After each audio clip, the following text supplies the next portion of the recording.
विज्ञान एवं प्रौद्योगिकी और रक्षा प्रौद्योगिकी के तहत आज का हमारा जो पहला टॉपिक यहाँ पर करंट अफेयर्स में होने जा रहा है, देखिए, रक्षा जी और जैव प्रौद्योगिकी, इसके अलावा अंतरिक्ष प्रौद्योगिकी, कुछ ऐसे टॉपिक है जो कि साइंस में लगातार पूछे जाते हैं, जो करंट अफेयर से साइंस एंड टेक से रिलेटेड होते हैं।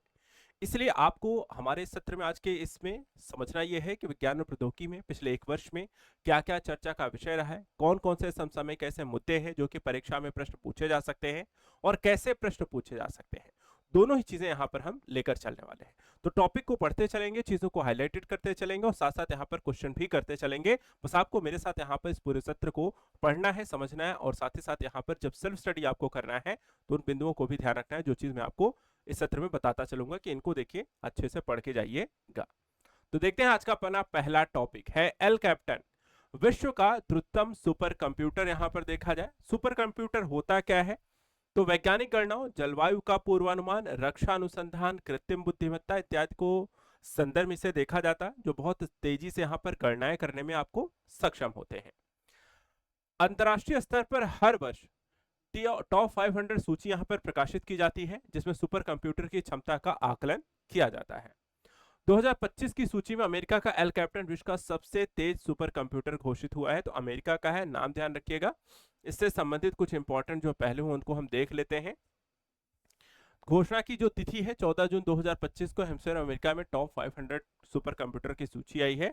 जो पहला है बस हमें वही ध्यान रखना है, उससे संबंधित एक उसकी क्षमता क्या है वो हमें यहाँ पर देख लेनी है, ठीक है। तो यहाँ पर आपको इसको हाईलाइट इसीलिए मैं कर दे रहा हूँ। प्रथम स्थान अमेरिका का एल कैप्टन, विश्व का सबसे द्रुततम सुपर कंप्यूटर। क्षमता कितनी है, प्रदर्शन क्षमता इसकी तो 1.742 एक्साफ्लॉप्स यहाँ पर इसकी क्षमता है। स्थान कहाँ है, तो Lawrence Livermore national laboratory California में इसको रखा गया है। और लाइन पैक बेंचमार्क गणितीय समस्याओं को हल करने की क्षमता पर ये आधारित इसका मानदंड है, तो इसके आधार पर इसको आकलित किया गया है। अन्य यहां पर देखें तो इसके अलावा अरोरा है, जुपिटर बूस्टर है, ईगल जैसे यहां पर अन्य हैं जो सुपर कंप्यूटर हैं, उनको इस सूची में यहां पर स्थान मिला है। भारत की स्थिति की बात करते हैं तो यहां पर इसको हाईलाइट कर लेते हैं। इसमें यहां पर भारत के संदर्भ क्या है कि 6 सुपर कंप्यूटर इस सूची में है। सर्वोच्च जो है एरावत पीएसएआई को 162वां स्थान मिला है। एरावत की जो क्षमता है वो 8.50 पेटा फ्लॉप्स है और एआई क्षमता से ये लैस भी है। एनएसएम मिशन भारत का राष्ट्रीय सुपर कंप्यूटर मिशन 2015 से चल रहा है और भारत में अर्का और अरुणिका नामक एचपीसी प्रणालियां भी यहां पर आपको शामिल हुई हैं। तो ये भारत के संदर्भ कुछ इंपॉर्टेंट पहलू है। इसी पर देखते हैं क्वेश्चन यहां पर कि निम्नलिखित में से कौन सा कथन सही है। एल कैप्टन विश्व का प्रथम सुपर कंप्यूटर है जिसने एक्सा फ्लॉप क्षमता हासिल की है। यह सुपर कंप्यूटर जर्मनी में स्थापित है। भारत का द्रुततम सुपर कंप्यूटर एरावत पीएसएआई है और फ्रंटियर सुपर कंप्यूटर भारत में स्थिर है। तो यहां पर इसका आंसर क्या हो जाएगा, आंसर हो जाएगा सी, भारत का द्रुततम सुपर कंप्यूटर है। एक प्रश्न है मुख्य परीक्षा के दृष्टिकोण से, यदि आप उसकी प्रिपरेशन कर रहे हैं तो वो भी आप यहाँ पर आंसर राइटिंग भी कर सकते हैं। अगला टॉपिक है भारत का 25वां परमाणु ऊर्जा संयंत्र। इसको लेकर के देखा 1960 के दशक में भारत में परमाणु ऊर्जा आयोग का गठन होता है। राजस्थान के रावत भाटा में स्थित राजस्थान परमाणु ऊर्जा स्टेशन में देश के प्रथम अणु ऊर्जा केंद्रों में से एक है। 2025 में यहां का आरएपीएस 7 यूनिट ग्रिड से जुड़ते ही भारत का यह 25वां परमाणु रिएक्टर बन गया है। तो भारत में कितने परमाणु रिएक्टर हैं, 25 है, ठीक है। पहला परमाणु ऊर्जा केंद्र कौन सा था, तो राजस्थान परमाणु ऊर्जा स्टेशन। अब इससे रिलेटेड यहाँ पे जो डेटा है इस पर हम थोड़ा सा नजर डालेंगे, इसी को यहाँ पे थोड़ा हाईलाइट भी कर लीजिएगा। सबसे पहली चीज तो कहाँ है 25वां, तो यह है रावत भाटा, चित्तौड़गढ़, राजस्थान में। घोषणा तिथि क्या रही है, तो 17 मार्च 2025 को इसे ग्रिड से जोड़ा गया। प्रकार कौन सा है, तो 700 मेगावाट क्षमता से स्वदेशी दाबित भारी जल रिएक्टर है, ध्यान रखिएगा, स्वदेशी दाबित भारी जल रिएक्टर है। इसके अलावा पूर्ण क्षमता की बात करें तो 15 अप्रैल 2025 तक वाणिज्यिक उत्पादन यहाँ पर शुरू हो जा रहा है और ये 25वां भारत का सुपर कंप्यूटर है, तो इसको इसीलिए हम यहाँ पे हाईलाइट कर दे रहे हैं। अन्य संदर्भ में भी ध्यान रखेंगे, भारत का जो परमाणु ऊर्जा इसकी क्षमता हो गई है 8780 मेगावाट कुल क्षमता जो है भारत की। इसके अलावा तकनीकी जो है पूरी तरह स्वदेशी है। इसके अलावा रैप्स 8 जो है इसी श्रृंखला का 8वां यूनिट है। रणनीतिक महत्व क्या है कि ऊर्जा आत्मनिर्भरता के दृष्टिकोण से भारत में जलवायु परिवर्तन के मुद्दों से निपटने में एक महत्वपूर्ण यहाँ पर भूमिका अदा करेगा। परियोजना का संचालन कौन कर रहा है? तो nuclear power corporation of India limited, NPCIL। तो इसको भी यहां पर आप देख लीजिएगा। एक क्वेश्चन है, बताएं भारत का 25वां परमाणु ऊर्जा संयंत्र किस राज्य में स्थित है? तो आंसर क्या हो जाएगा? राजस्थान।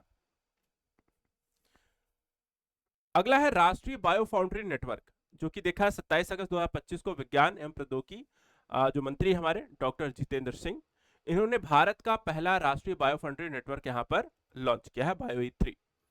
अब यहाँ पे देखा है, इससे संदर्भित यहाँ पे कुछ पहलू के बारे में आपको बता देते हैं। नेटवर्क जो संस्थान है, इसमें कितने प्रमुख संस्थान है? 6 हैं। कौन कौन से यहाँ पर देखिए, तो एक है ICGEB जो कि नई दिल्ली में है, एक माइक्रोवेल मैन्युफैक्चरिंग है, दूसरा है नाबी जो कि आपका पंजाब एग्रो फूड बायो मैक को लेकर के है, NCCS जो है पुणे में बायो इंजीनियरिंग से रिलेटेड संस्था है, IPFT हरियाणा में स्थित है जो कि जैव यहाँ पर वनस्पति कीटनाशक संदर्भित है, THSTI जो है फरीदाबाद में स्थित है और बायो एनेबलर है, और ACTREC मुंबई में है जो एडवांस कैंसर सेल थेरेपी को लेकर के यहाँ पर शोध इत्यादि करती है। तो ये 6 प्रमुख संस्थाएं हैं जो कि यहाँ पर इससे जुड़ी हुई हैं। उद्देश्य सार्वजनिक भागीदारी, बायो इनोवेशन, रोजगार का सृजन, आत्मनिर्भरता, स्थायी जैव अर्थव्यवस्था। बायो ई चैलेंजेस क्या है? तो एक देखा जाए तो सूक्ष्म जीवों, अणुओं और अन्य का यहाँ पर एक डिजाइन करने को लेकर के शुरू की गई एक पहल है। इसमें 6 से 12 के जो छात्र हैं उनको प्रतिभागी इसमें होंगे, विश्वविद्यालय जो छात्र होंगे, शोधकर्ता होंगे, शिक्षक होंगे, स्टार्टअप्स होंगे और भारतीय नागरिक इसमें पार्टिसिपेट कर सकते हैं। विजेता को क्या मिलेगा? तो शीर्ष 10 को 1 लाख और मार्गदर्शन सहायता, 100 चयनित विजेताओं को 25 लाख तक यहाँ पर फंडिंग दी जाएगी। लाभ क्या होगा? तो इसके माध्यम से BIRAC प्लस संस्थाओं में एक इंक्यूबेशन सुविधाएं, कॉन्सेप्ट टू प्रूफ चरण विकसित होगा, स्वास्थ्य, कृषि, पर्यावरण, उद्योग के लिए जो चुनौतियां उनको सुरक्षित जैविक समाधान प्राप्त किया जा सकेगा। तो इस तरीके के यहाँ पर उद्योग, जमीनी स्तर, नवप्रवर्तन, नवाचार को भारत में बढ़ावा देना, स्कूलिंग में यहाँ पर रिसर्च एंड डेवलपमेंट को विकसित करना, उद्योगों के साथ उसे जोड़ना, रोजगार के अवसर उत्पन्न करना जैसे पहलू इसमें शामिल रहेंगे। अगला है भारतीय भाषाओं के लिए स्वदेशी एक AI मॉडल लॉन्च किया गया है जिसका नाम ध्यान रखिएगा भारत जिन है। ठीक है, भारत जिन के बारे में थोड़ा सा यहाँ पर हम देखेंगे, इससे संबंधित यहाँ पे कुछ पहलू हैं, इनको हम हाईलाइट करते चलते हैं। सबसे पहली चीज ध्यान रखिएगा, यह एक multi modal large language model है जिसमें यहाँ पर कई सारे पहलुओं को शामिल किया जाएगा। कैसा? अगर आप कोई टेक्स्ट देते हैं या स्पीच है या कोई इमेज है या ऑडियो है, वीडियो, सभी प्रकार की सामग्री को ये समझने में सक्षम होगा और उससे उत्पन्न यहाँ पर आपकी जो क्षमता होगी, भारतीय भाषाओं के संदर्भ में अनुवाद करना हो गया, उसकी जानकारी हो गई, वो सारी कुछ यहाँ पे एक सांस्कृतिक विविधता को संरक्षित करने के दृष्टिकोण से भी इसका प्रयोग किया जा सकेगा।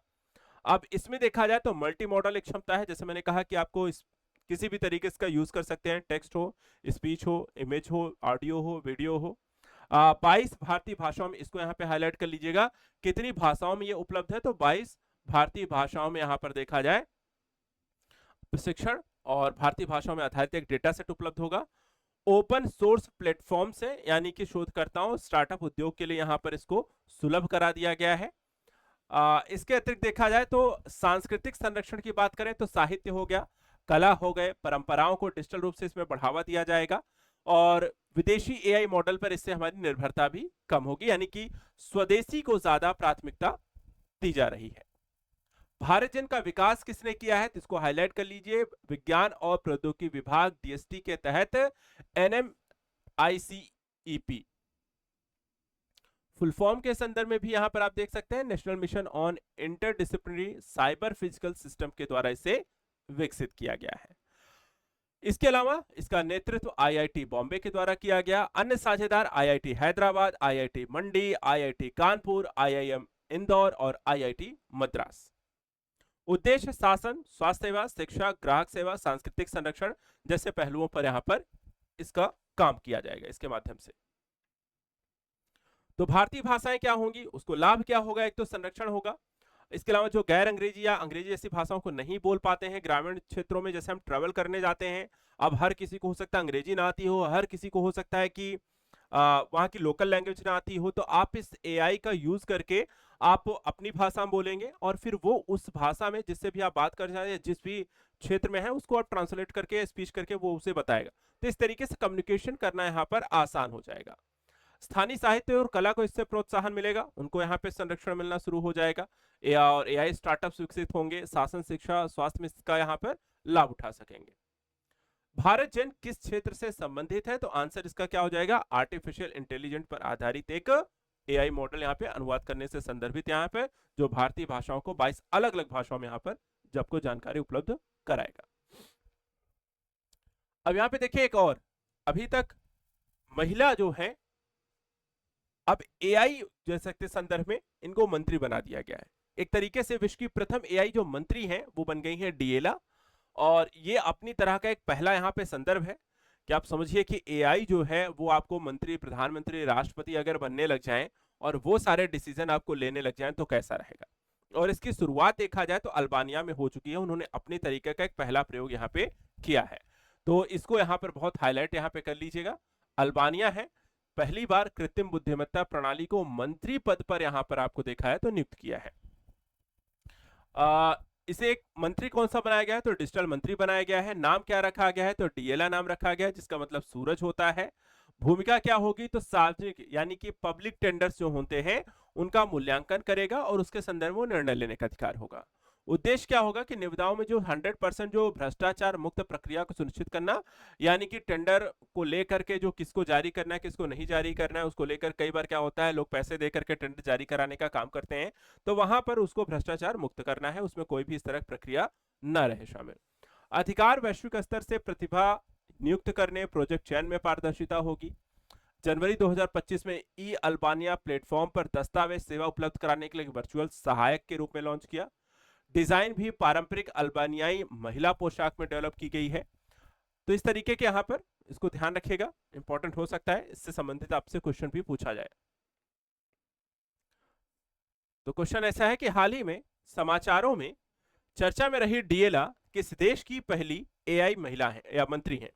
तो ये अल्बानिया।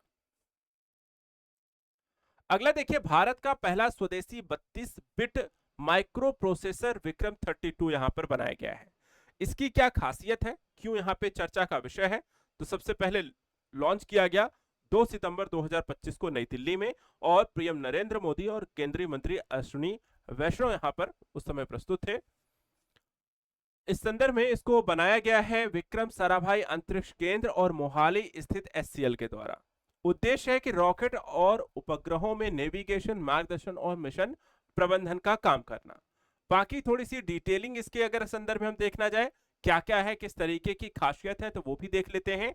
नाम जैसे बताया कि विक्रम 3201 है, 16 बिट विक्रम 16A का उत्तराधिकारी है। आर्किटेक्चर की बात करें तो 32 बिट प्रोसेसर है, 100 मेगाहर्ट्ज क्लॉक स्पीड इसकी है। निर्माण प्रक्रिया की बात करें तो 180 नैनोमीटर सीमोस तकनीक से निर्मित हुए। ऊर्जा खपत की बात करें तो यहां पर देखा जाए तो सक्रियता की स्थिति में 500 मेगावाट तक जा सकता है। विशेषता की बात करें तो floating point computation custom ISA पर है। प्रोग्रामिंग देखा है तो अडा भाषा समर्थन है। इसरो टूल चेन को यहां पर लेगा, जिसमें कंपाइलर, असेंबलर, लिंकर और सिमुलेटर यहां पर आपको शामिल है। सहनशीलता कितने तापमान तक है? तो -55 डिग्री से लेकर के 125 डिग्री सेल्सियस तक जा सकता है। कंपन व विकिरण को प्रतिरोधी है। इसके अलावा टेस्ट की बात करें तो पीएसएलवी 660 मिशन में सफल परीक्षण इसका किया गया है। अनुप्रयोग कहां कहां हो सकता है? तो रॉकेट, उपग्रहों में नेविगेशन, मार्गदर्शन और मिशन प्रबंधन के दौरान। तो इस तरीके से भारत में सेमीकंडक्टर शक्ति को विकसित करने के दृष्टिकोण से एक बहुत ही अहम पहलू यहां पर एक चिप जो है माइक्रो प्रोसेसर बिट को यहां पर डेवलप किया गया है। चलिए, अब यहां पर देखा जाए तो इससे संबंधित आपको इस डेटा को यहां पे ध्यान रखिएगा, ये भी बहुत इंपॉर्टेंट पहलू, क्योंकि भारत में लगातार सेमीकंडक्टर को और माइक्रो प्रोसेसिंग जो चिप्स हैं उनको डेवलप करने को लेकर के बहुत सारा यहाँ पे प्राथमिकता दी है। कई सारी अलग अलग यहाँ पर अब तक 10 सेंटर ऐसे ओपन हो चुके हैं, तो एक बहुत बड़ी यहाँ पर भारत के लिए सफलता के दृष्टिकोण से भी इसे देखा जाएगा। तो भारत का पहला स्वदेशी 32 बिट माइक्रो प्रोसेसर विक्रम 32 किसने डिजाइन किया है? तो इसका इसरो VSSC के द्वारा बी। अब एक और देखा जाए तो एलन मस्क का जो स्टारलिंक प्रोजेक्ट है, जिसके माध्यम से वो इंटरनेट प्रोवाइड करा रहे हैं कई सारे देशों को, अब वो भारत में भी यहाँ पर ये सेवाएं लेकर के आ रहे हैं। और इसको थोड़ा सा यहाँ पर समझ लेते हैं, क्या है ये स्टारलिंक और ये कैसे यहाँ पर सैटेलाइट के माध्यम से आपको इंटरनेट प्रोवाइड कराएंगे। तो केंद्रीय मंत्री ज्योतिरादित्य सिंधिया के द्वारा इसकी घोषणा की गई कि एलन मस्क की स्पेसएक्स की स्टारलिंक भारत में सैटेलाइट इंटरनेट सेवा को प्रोवाइड कराने को लेकर उनको लाइसेंस यहाँ पर दिया जा चुका है। स्पेक्ट्रम आवंटन की रूपरेखा भी यहाँ पर तैयार कर ली गई है। अब 10 इससे संबंधित जो इंपॉर्टेंट पहलू हैं, सबसे पहली चीज कि भारत में कितने टेलीफोन कनेक्शन हैं, 1.2 अरब टेलीफोन, 97 करोड़ इंटरनेट यहाँ पर उपभोक्ता हैं और पिछले वर्ष की तुलना में 286% की वृद्धि हुई है। तो एक बहुत ही इंपॉर्टेंट डेटा है, इसको भी यहाँ पर आप हाईलाइट कर सकते हैं, ठीक है, क्योंकि ऐसी चीजें कई बार आपको एग्जाम में पूछ ली जाती हैं। इसके बाद मोबाइल डेटा दरों में 96.6% गिरावट। भारत बना दुनिया का सबसे सस्ता डेटा प्रदाता, यानी कि आप जो इंटरनेट यूज करते हैं, जितना चार्ज पे करके, वो विश्व में सबसे सस्ते कह सकते हैं मूल्य का भुगतान करके आप इतनी ज्यादा यहां पर इंटरनेट का एक्सेस प्राप्त करते हैं। 99.6% जिलों में 5G कवरेज है। 4.74 लाख 5G यहां पर टावर है। 30 करोड़ उपभोक्ता हैं 5G सेवाओं के। बीएसएनएल ने 83,000 प्लस 4G साइट्स स्थापित कर मजबूत यहां पर वापसी की है। स्टारलिंक एलईओ सैटेलाइट का उपयोग करता है, जिससे लेटेंसी बेहद कम हो जाती है, ठीक है। जो आपकी कॉल यहाँ पर बार बार कट जाती है या आवाज नहीं आती है, या आपको देखा है कॉल बात होते होते यहाँ पर चीजें जो है नेटवर्क चला जाता है, तो वो जो स्थिति होती है बात करने की दर को लेकर के जो समस्याएं आती हैं, तो वहां पर इसमें ये समस्या कह रहे हैं कि काफी कम रहेगी। हाई स्पीड इंटरनेट से ऑनलाइन गेमिंग, वीडियो कॉन्फ्रेंसिंग जैसे कार्य भी आसानी से हो सकेंगे। आपदा राहत सरकारी सेवाओं में इसका उपयोग हो सकेगा। दूर दराज ग्रामीण क्षेत्रों में डिजिटल कनेक्टिविटी बढ़ाने में भी आपको सहायता मिलेगी। तो स्टारलिंक सैटेलाइट के माध्यम से प्रोवाइड कराएगी, तो टावर इत्यादि के यहाँ पर आपको उतना जो एक्सेस है या लाइन केबल डालने में जो समस्याएं आती हैं, वो यहाँ पर काफी हद तक आपको समस्या का निराकरण होगा। क्वेश्चन है कि हाल ही में भारत सरकार ने किस कंपनी को सैटेलाइट इंटरनेट सेवा का लाइसेंस दिया है? तो आंसर है स्टारलिंक। अगला, भारत ने पशु रक्त बैंकों के लिए पहली दिशा निर्देश जारी किए हैं, ठीक है। तो भारत सरकार के द्वारा इसको थोड़ा सा हम हाईलाइट भी करेंगे, थोड़ा सा जानकारी भी यहाँ पर इसके संदर्भ लेंगे, क्योंकि ये पहली बार हो रहा है, तो पहली बार चीजें काफी इंपॉर्टेंट बन जाती हैं कई बार एग्जाम में। इसमें देखिए कहा गया कि 25 अगस्त 2025 को पशुपालन एवं डेयरी विभाग के द्वारा पहली बार एक दिशा निर्देश दिया गया है पशु रक्त आधान सेवाओं के संदर्भ में। तो ये थोड़ा सा पहलू हमें यहाँ पे समझना है, आखिर ये क्या है, क्यों दिया गया है, इसके बेनिफिट्स क्या हैं, किस तरीके की यहाँ पे प्रक्रिया है, ठीक है। तो इसको वन हेल्थ दृष्टिकोण से और भी यहाँ पे पशुओं के उपचार की प्रक्रिया को सशक्त बनाने के लिए यहाँ पे जारी किया गया है। ये एक तरीके का वेनेटरी ब्लड ट्रांसफ्यूजन सर्विसेज यहाँ पर होंगी। पशु कल्याण, जैव सुरक्षा, वन हेल्थ को यहाँ पर मजबूत करना है। पहले रक्त आधान बिना मानकीकृत प्रोटोकॉल के होते थे और जिससे संक्रमण और जटिलताएं हो जाती थी, लेकिन अब यहाँ पे क्या किया गया है कि डोनर की स्क्रीनिंग की कमी, रक्त समूह जांच और क्रॉस मैचिंग का अभाव, जैव सुरक्षा की कमी के कारण ये समस्याएं बनी रहती थी, जिसका अब यहाँ पर समाधान किया जाएगा। कैसे? तो नए प्रावधान में कहा गया है, तो सबसे पहले आपको रक्त समूहों की जांच करनी होगी, क्रॉस मैचिंग अनिवार्य करना होगा, स्वास्थ्य जांच, टीकाकरण के बाद ही डोनर स्वीकार होंगे। इसके बाद स्वैच्छिक दान मॉड्यूल लागू होगा, जिसमें डोनर राइट्स चार्टर के तहत सहमति और नैतिक मानदंड सुनिश्चित होंगे। प्रत्येक राज्य में जैव सुरक्षा मानकों के अनुरूप पशु रक्त बैंक स्थापित करने का निर्देश दिया गया है।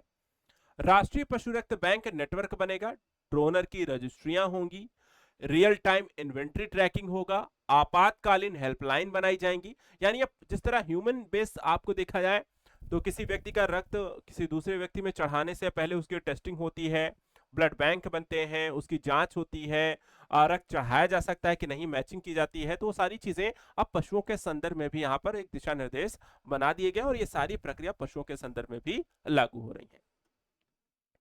भारत में देखा है तो 537 मिलियन से अधिक पशुधन और 125 मिलियन से अधिक पालतू पशु हैं। तो ये थोड़ा सा हाईलाइट कर लिए, कई बार ये संदर्भ भी आपसे पूछ लिया जाता है। एक इसको हाईलाइट करिए, और दूसरा यहाँ पर देखा जाए तो सरकार के द्वारा जो नए यहाँ पर दिशा निर्देश दिए गए हैं उनको थोड़ा सा ध्यान रखेंगे, क्योंकि ये भी आपसे क्वेश्चन के रूप में पूछा जा सकता है। ठीक है। और बाकी जो दिशा निर्देश है नए प्रावधान के तहत, ये एक पहलू है नंबर 5 को, ये थोड़ा सा यहाँ पर आप हाईलाइट कर लीजिए, क्योंकि ये जो इंपॉर्टेंट पहलू हैं आपको इस चैप्टर पढ़ते हुए रिवीजन क्या करना है, उन पर ज्यादा फोकस करना है, क्योंकि क्वेश्चन बनेगा तो ज्यादातर चांसेस इस पर है। जैसे यहाँ पे क्वेश्चन है, भारत सरकार ने 2025 में जारी पशु रक्त बैंक दिशा निर्देशों का मुख्य उद्देश्य क्या है, बताया गया है। तो यहाँ पर आप देखें तो आंसर आपका बी है, पशु कल्याण और जैव सुरक्षा को सुनिश्चित करने के दृष्टिकोण से ये जारी किया गया है। अगला है, बिहार में बना, बिहार का देखिए, बिहार का ये पहला है ना कि भारत के संदर्भ में, तो बिहार में पहला परमाणु ऊर्जा संयंत्र बना है, हाईलाइट कर लीजिएगा। बिहार इसमें वैसे भी काफी चर्चा का विषय है, क्योंकि लोकसभा अभी देखा विधानसभा चुनाव होने को है, इस कारण से लगातार एसआईआर को लेकर, कभी चुनाव को लेकर के चर्चा का विषय बना हुआ है। तो ये भी एक पहलू है, इस पर भी क्वेश्चन हो सकता है। तो 24 जून 2025 को केंद्रीय ऊर्जा मंत्री मनोहर लाल खट्टर के द्वारा इसकी घोषणा की गई कि बिहार के किस जिले में, इसको भी हाईलाइट कर लीजिए, कहां बन रहा है, तो बिहार के नवादा जिले के रजौली में राज्य का पहला परमाणु ऊर्जा संयंत्र स्थापित किया जाएगा। और ये भारत की परमाणु ऊर्जा मिशन केंद्रीय बजट 2025-26 में इसकी घोषणा की गई है कि तहत इसको स्थापित किया जाएगा। तो स्थान हो गया रजौली, जिला नवादा, राज्य बिहार। देश का पहला स्मॉल मॉड्यूलर रिएक्टर पर आधारित ये परमाणु रिएक्टर होगा। तो ये देश के दृष्टिकोण से भी इंपॉर्टेंट देखिए हो गया है, क्योंकि ये जो रिएक्टर बन रहा है कैसा होगा, एक स्मॉल मॉड्यूलर रिएक्टर पर होगा, यानी कि जो पारंपरिक रूप से बड़े बड़े रिएक्टर्स लगा करके परमाणु ऊर्जा का उत्पादन होता है, तो उस तरीके का यहाँ पर नहीं होगा, ये छोटा यहाँ पे मॉड्यूलर होगा, जिसके कारण लचीला है, किफायती होगा और यहाँ पर ज्यादा सुरक्षित होगा। तो बिहार को परमाणु ऊर्जा उत्पादन से जोड़ना, आत्मनिर्भर बनाना, 1000 मेगावाट बैटरी भंडारण परियोजना को भी यहाँ पर देखा है, तो बिहार को मंजूरी दी गई है। एक और यहाँ पर पहलू है कि ये भी यहाँ पे थोड़ा सा देख लेंगे, ठीक है। बिहार में एक और पहलू को कि बिहार को 1000 मेगावाट बैटरी भंडारण परियोजना को भी मंजूरी दी गई है, और ग्रिड स्थिरता नवीनीकरण ऊर्जा के दृष्टिकोण से ये उसमें मदद भी करेगा। अगला है, भारत का पहला तितली अभ्यारण्य, अरलाम तितली अभ्यारण्य यहाँ पर देखा जाए तो 18 जून 2025 को केरल के राज्य वन्यजीव बोर्ड में यहाँ पर देखा जाए तो अरलाम तितली अभ्यारण्य को एक संरक्षित वन क्षेत्र के रूप में घोषित किया गया है। तो इसको हम हाईलाइट कर लेंगे। थोड़ा सा यहाँ पर जानकारी 5 पॉइंट में है, ज्यादा नहीं है। सबसे पहला क्षेत्र कहाँ है, तो कन्नूर केरल में स्थित है, 55 वर्ग किलोमीटर का एरिया है। यहाँ कितनी प्रजातियां हैं, तो 266 से ज्यादा तितली की प्रजातियां हैं, और केरल की कुल प्रजातियों का ये 80% तितली प्रजातियां यहीं पर पाई जाती हैं। इसके अलावा देखा जाए तो कौन सी विशेष प्रजातियां यहाँ पर हैं, कई बार ऐसा भी क्वेश्चन हो जाता है, तो उसको भी यहाँ पर देख लेते हैं। सबसे पहली चीज यहाँ पे जो कुछ संकटग्रस्त और स्थान विशेष प्रजातियां हैं, कॉमन अल्बाट्रॉस प्रवास का यहाँ पर देखा जाए तो आपको अद्भुत दृश्य देखने को मिलता है। अभ्यारण्य के संदर्भ में जो जानकारी है कि इसका स्थापना 1984 में हुई थी और 2025 में इसे तितली अभ्यारण्य घोषित किया गया है। ठीक है, अगला टॉपिक देखते हैं। वजन घटाने की दवा वोगोवी ये लॉन्च की गई है। वजन को लेकर के काफी ज्यादा यहाँ पर लोगों को कई बार स्ट्रेस हो जाता है, कई बार बॉडी शेमिंग का सामना करना पड़ता है, और उसके कारण देखा जाए तो एक अलग तरीके की सामाजिक यहाँ पर समस्याओं का सामना करना पड़ता है कई सारे लोगों को। तो अब यहाँ पर देखिए भारत में यहाँ पर लॉन्च हो गई है वजन घटाने की एक दवा जिसको हम कहते हैं वोगोवी। अब 24 जून 2025 को डेनमार्क की यहाँ पर कंपनी है, इसको थोड़ा सा हम हाईलाइट कर लीजिए।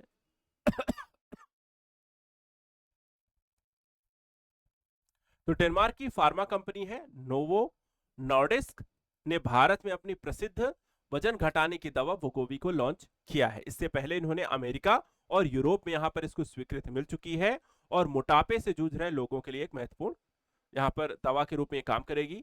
भारत में जो लॉन्च किया गया 24 जून 2025 को।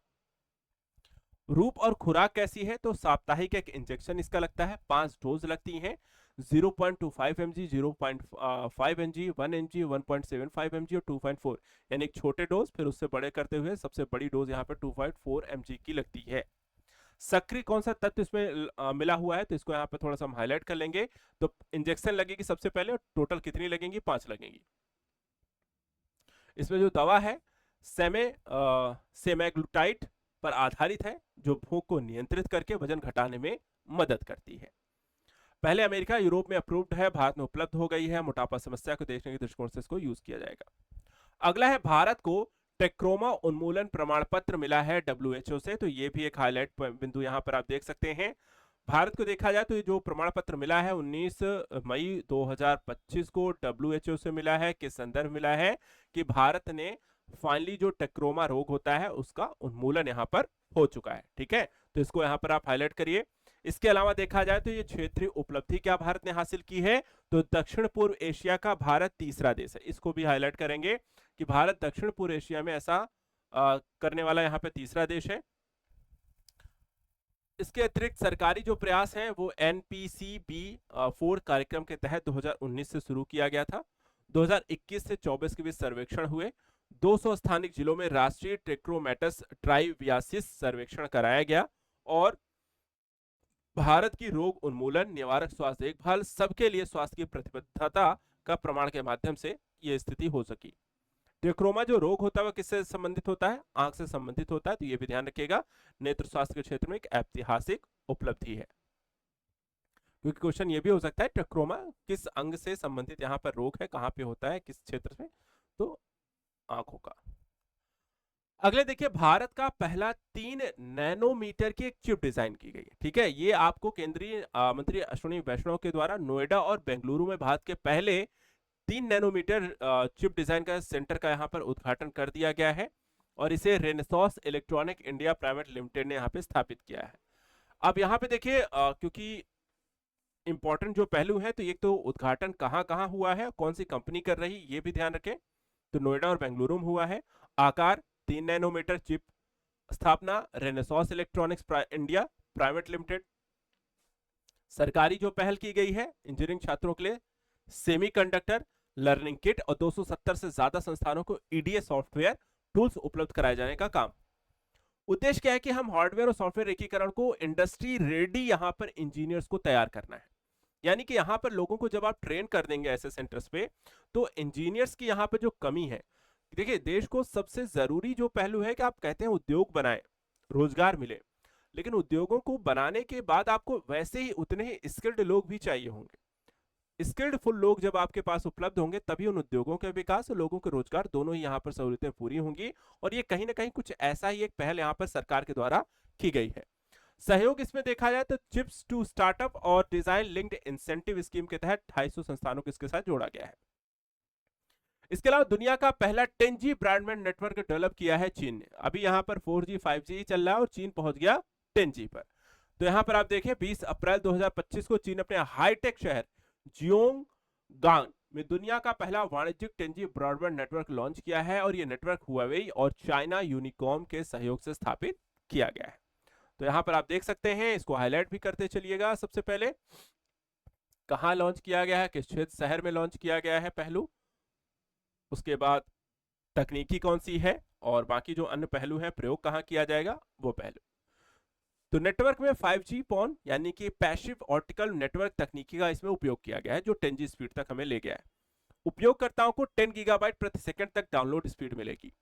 अनुप्रयोग क्या होगा, 8K video streaming, cloud gaming, AI, AR, VR और स्मार्ट सिटी समाधान के लिए यहां पर एक आदर्श के तौर पर इसका प्रयोग किया जाएगा। महत्व क्या है, इतना तेज नेटवर्क आपको मिलेगा तो डेटा ट्रांसफर आसानी से हो जाएगा, बड़ी से बड़ी फाइल से लेकर के बड़े से बड़े काम, वीडियो फिल्मिंग, सारी चीजों को लेकर के। भविष्य के लिए यहाँ पर देखा है, जो भविष्य का कह सकते हैं वर्ल्ड या देश और दुनिया की बात की जाती है AI को लेकर के, तो वहां पर ये और भी एक्सेस मिलेगा, अर्थव्यवस्था को गति मिलेगी। वैश्विक संदर्भ में देखा जाए तो चीन को बहुत आगे ले जाएगा दूसरे देशों के मुकाबले, क्योंकि यहाँ पे अल्ट्रा हाई स्पीड इंटरनेट तकनीकी जो कि अभी 5G के दौर में या 6G भी कई जगह पे प्रयोग चल रहे हैं, तो आप 10G अगर पहुंच गए तो ये बहुत बड़ी यहां पर उपलब्धि है। इसके अलावा दुनिया का पहला क्वांटम चिप माइक्रोसॉफ्ट के द्वारा डेवलप किया गया है 19 फरवरी 2025 को। और इसके संदर्भ में यहां पे कुछ टॉपिक्स को हाईलाइट करिए फटाफट। तो नई आर्किटेक्चर या चिप जो है टोपोलॉजिकल कोर आर्किटेक्चर पर आधारित है। टोपो कंडक्टर सामग्री जो इसमें लगी है, तो सबसे पहला यहां पे देखा जाए तो ये टोपोलॉजिकल सुपर कंडक्टर का उपयोग किया गया है। इसमें मेजराना कणों पर नियंत्रण किया जाएगा और इसका निरीक्षण जो होता है स्केलेबल और भरोसेमंद होगा। नई स्टडी जो मटेरियल यहां पर आपको कहती है, नई मटेरियल स्टैक यानी कि इंडियम आर्सेनाइड और एल्यूमिनियम से बने पूरी तरह नए मटेरियल स्टैक का इसमें प्रयोग किया गया है। तो धातुओं का थोड़ा सा ध्यान रखिएगा, किस तरीके की धातुओं का इसमें प्रयोग किया गया है, इसको हाईलाइट करेंगे, कर देते हैं यहाँ पे, ठीक है। प्रयोग यहाँ पर किस संदर्भ में होगा, तो क्वांटम कंप्यूटिंग व्यवहारिक और स्केलेबल तकनीक तक बदलने की दिशा में क्रांतिकारी कदम के तौर पर इसे देखा जाएगा। और यह उपलब्धि ग्लोबल टेक्नोलॉजी क्रेज में अमेरिका और माइक्रोसॉफ्ट को अब अग्रणी बना देगी, क्योंकि इस तरीके की खोज जो किसी अन्य के पास नहीं है, तो आपको बहुत आगे यहां पर बढ़ने का मौका प्रदान करती है।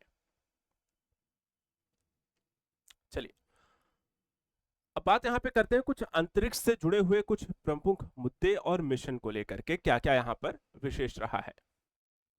एक तो बहुत इंपॉर्टेंट जो मिशन रहा एक्सियोम मिशन 4, क्यों चर्चा का विषय रहा, क्योंकि भारतीय जो है शुभांशु शुक्ला वो इसका यहां पर हिस्सा बनते हैं 25 जून 2025 को, और अंतरराष्ट्रीय अंतरिक्ष स्टेशन जाते हैं।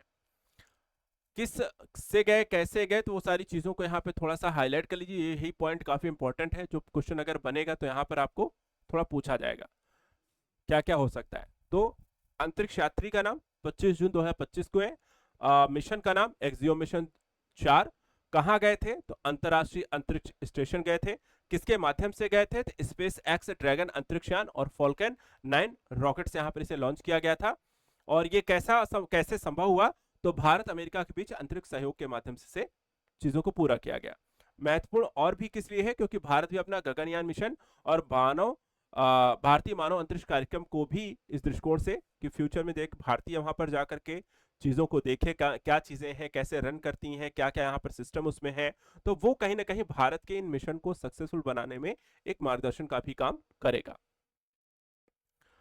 बाकी चालक दल में 4 अन्य सदस्य भी थे। तो मिशन में चालक दल में अमेरिका के कमांडर पैगी व्हिटसन, भारत के mission pilot Shubhanshu Shukla, Poland के मिशन विशेषज्ञ स्लावोज उजान्स्की विश्नेविस्की और हंगरी के मिशन विशेषज्ञ टिबोर कापू यहां पर शामिल थे। 26 जून 2025 को ये आईएसएस पर डॉकिंग करते हैं। पहले भारतीय यहां पर अंतरिक्ष यात्री बने। इससे पहले केवल राकेश शर्मा 1984 में यहां पे अंतरिक्ष में गए थे। इसरो और एक्सियोम स्पेस ने अंतरिक्ष उड़ान समझौता इसके लिए साइन किया था। मिशन के लिए भारत ने प्राइम एस्ट्रोनॉट्स के रूप में शुभांशु शुक्ला और बैकअप एस्ट्रोनॉट्स के रूप में प्रशांत बालाकृष्ण नायर को यहां पर नामित किया। इसरो ने इस मिशन में 7 सूक्ष्म गुरुत्वाकर्षण प्रयोग यहां पर देखे। प्रयोग किस किन चीजों पर किया गया था, तो इसको थोड़ा सा यहां पर हाईलाइट कर लेते हैं हम। सूक्ष्म शैवाल बीजों का अंकुरण, मानव मांसपेशियों पर माइक्रोग्रेविटी का किस तरीके का प्रभाव पड़ता है, भारत का अंतरिक्ष उड़ान इत्यादि के संदर्भ में इसका प्रयोग किया जाएगा। ऐसे में क्वेश्चन है एक्सियोम मिशन 4 से आईएसएस पर भेजे गए पहले भारतीय अंतरिक्ष यात्री कौन बने, तो आंसर यहां पर हो जाएगा शुभांशु शुक्ला। गगनयान मिशन के लिए इंटीग्रेटेड एयर ड्रॉप टेस्ट ये क्या है, तो यहां पर आप देखें कि गगनयान मानव अंतरिक्ष मिशन की तैयारियों के दृष्टिकोण से इसरो के द्वारा इसे हाल ही में लॉन्च किया गया है पूरी, और ये टेस्ट जो है पूरी तरह सफल भी रहा है। टेस्ट का क्रू मॉड्यूल और पैराशूट आधारित यहां पर देखा जाए तो मंदन प्रणाली वास्तविक परिस्थितियों में परखने के लिए किया गया था। परीक्षण जो है इसरो ने किया, उद्देश्य था कि क्रू मॉड्यूल जो है पैराशूट के माध्यम से क्या आसानी से सुरक्षित रूप से पृथ्वी पर वापस लैंड हो सकता है या नहीं। सहयोग कौन कौन सी संस्थाएं इसमें शामिल थी, तो इसरो है, डीआरडीओ है, भारतीय वायुसेना है, नौसेना है और तटरक्षक बल यहाँ पे संयुक्त रूप से भागीदारी इसमें की। मिशन क्या था कि गगनयान मिशन जो हमें यहाँ पर आगे लॉन्च करना है, तो भारत का पहला अंतरिक्ष मिशन मानव अंतरिक्ष मिशन होगा। 3 अंतरिक्ष यात्री जो है 400 किलोमीटर की निम्न पृथ्वी कक्षा एलईओ में 3 दिन यहाँ पर बिताएंगे। तो उसके लिए यहाँ पर ये सारा प्रक्रिया यहाँ पर अपनाई जा रही है। समय सीमा जो है मानव रहित परीक्षणों के बाद पहला मानव युक्त जो मिशन होगा हम 2027 की शुरुआत में यहां पर लॉन्च करने वाले हैं। चयनित इसमें दल जो है कौन कौन इसमें शामिल रहेगा, तो थोड़ा सा यहां पर आप देख सकते हैं। ग्रुप कैप्टन प्रशांत नायर, अजीत कृष्णन, अंगद प्रताप और कमांडर जो है विंग कमांडर शुभांशु शुक्ला जो है इसमें आपको शामिल रहेंगे। Human rated LVM-3 rocket crew escape system इसमें लॉन्च किया जाएगा। ऑर्बिटल जो मॉड्यूल है इसमें क्रू मॉड्यूल और सर्विस मॉड्यूल शामिल होंगी। सीएम का मतलब देखा जाए तो दबाव युक्त रहने योग्य संरचना और जीवन समर्थन प्रणाली के साथ से बनाया गया है। और एसएम जो है इसमें प्रणोदन, विद्युत, तापीय समर्थन और दबाव रहित यहाँ पर संरचना होगी। परीक्षण श्रृंखला की बात करें तो इसमें कई तरीके के टेस्ट किए जा रहे हैं, जैसे कि पैराशूट सत्यापन हो चुका है अभी जो किया गया है, लॉन्च अबॉर्ट टेस्ट यहां पर किया जाएगा, पैड अबॉर्ट यहां पर टेस्ट किया जाएगा, जल पुनर्प्राप्ति परीक्षण होंगे। और ये सारी चीजों यहां पर आपको करने के बाद जो फाइनल जो होता है मानव जो टेस्टिंग जो कि फाइनल रूप से की जाएगी, पहले उससे पहले हर तरीके के टेस्टिंग करके कि सुनिश्चित किया जाएगा कि सारी प्रक्रियाएं क्या सही तरीके से काम कर सकती हैं या नहीं, कहीं कोई समस्या तो नहीं आ रही है।